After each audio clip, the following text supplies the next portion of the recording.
নোয়াখালীর বেগমগঞ্জ উপজেলার চাঁদার দাবিকে কেন্দ্র করে ব্যবসা প্রতিষ্ঠানে হামলা ও ভাঙচুরের ঘটনা ঘটেছে। এতে বাবা ছেলে সহ 2 জন গুরুতর আহত হয়েছেন। উপজেলার চন্দ্রগঞ্জ বাজারে এই ঘটনাটি ঘটে। ভুক্তভোগী আলমগীর হোসেন জানান, তিনি স্থানীয় ভাড়াটে আব্দুস জাহেরের কাছে দোকান ভাড়া দেওয়ার সময় অগ্রিম টাকার বিষয়কে কেন্দ্র করে হৃদয় নামের এক ব্যক্তি তাদের কাছে চাঁদা দাবি করে। চাঁদা দিতে অস্বীকৃতি জানালে রাতে সন্ত্রাসীরা আলমগীর ট্রেডার্সে হামলা চালিয়ে ব্যাপক ভাঙচুর করে এবং দেশীয় অস্ত্র দিয়ে আলমগীরকে আঘাত করে। তাকে রক্ষা করতে এগিয়ে আসা ছেলে তামিম হাসানকেও এলোপাতাড়ি কুপিয়ে গুরুতর আহত করা হয়। তামিমের মাথায় একাধিক সেলাই দিতে হয়েছে। পাশের একটি হোটেলও লুটপাট চালানো হয়েছে বলে অভিযোগ করেন হোটেল মালিক সেলিম। ঘটনার পর ভুক্তভোগী আলমগীর হোসেন বেগমগঞ্জ মডেল থানায় লিখিত অভিযোগ দায়ের করেছেন। স্থানীয় ব্যবসায়ীরা দোষীদের দ্রুত আইনের আওতায় আনার দাবি জানিয়েছেন।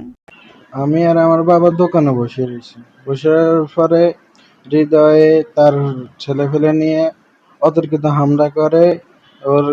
ওখানে ছিল হৃদয়, তারপরে সোহান, তারপরে রাব্বি, আরো অনেকে ছিল। আসি আমার বাবার মাথার উপর একটা বাড়ি মারে, ওই বাড়িটা লাগে হাতের মধ্যে। পরে হৃদয় কোপ দিতে গেছে আরই, আমি আগে গেছি আর ওই কোপটা চাইনিজ করে দিতে, ওই কোপটা আমার মাথা বাড়ি দিছে।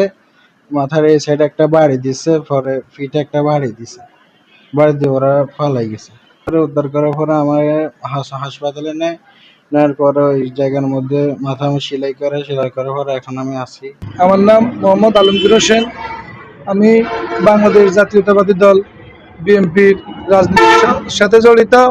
চন্দ্রগঞ্জ পূর্ব বাজার ন্যাশনাল হসপিটালের সামনে আমাদের একটা দোকান, ওই দোকানঘরটা ভাড়া নেওয়ার জন্য একটা ভাড়াটিয়ে আসছিল। মধ্যে সে 10,000 টাকা আমাদের জন্য নিয়ে আসছে ঘর ভাড়া। তো যখন সে টাকাটা আমার দিছে, আমার দোকানে আসি, তখন দূর থেকে হৃদয় নামে একটা ছেলে এই টাকাটা দিতে দেখছে। আমগরও চাঁদা দিতে হইবে। অস্ত্র শস্ত্র লই কিছু সংঘবদ্ধ কিছু লোকজন আসে আমার দোকানে অতর্কিত হামলা চালাইছে। আমার কূপ উঠেছে। কূপের সাথে সাথে আমার ছেলে কূপটা ধরতেছে, আমার ছেলের মাথার মধ্যে কূপটা লাগিয়েছে, গুরুতর আহত হয়েছে এবং আমার গায়ে অজস্র সে দ্বারা আঘাত করছে। আমি এটা বেগমগঞ্জ থানায় একটা মামলা করছি।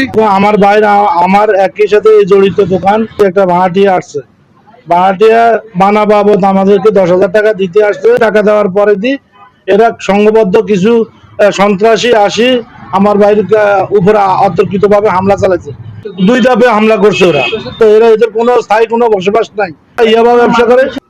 স্যার, আমরা ওদের দৃষ্টান্ত বিচার চাই। আমরা এখানে দোকান ভাড়া দিই, কাছে চাঁদা চাই। হৃদয়, আমি গড়া হোটেলের মালিক। আমার হোটেলের মাল সামানা যা ছিল সবটাই চলে গেছে।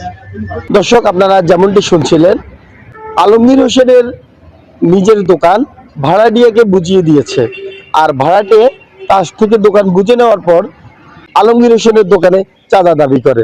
তিনি চাঁদা দিতে না চাইলে রাতে সংঘবদ্ধ সন্ত্রাসী চক্র নিয়ে এসে তার দোকান ভাঙচুর করেছে বলে আলমগীর হোসেন অভিযোগ করেছে।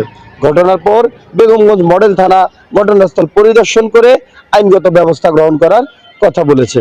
আপনারা নিশ্চয়ই দেখতে পাচ্ছেন, এই সেই দোকানটি, আমার এই পেছনের দোকানটিতেই মালিকের কাছে সন্ত্রাসীরা চাঁদা দাবি করেছে, যিনি অনেকদিন যাবৎ জাতীয়তাবাদী দল বিএনপির রাজনীতির সাথে জড়িত।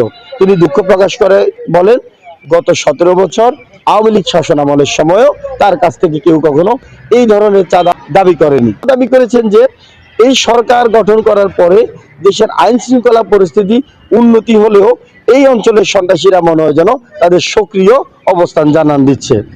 নোয়াখালীর বেগমগঞ্জ থেকে নাসিরউদ্দিন মিরাজ ভূঁইয়া, জাগরণ টেলিভিশন।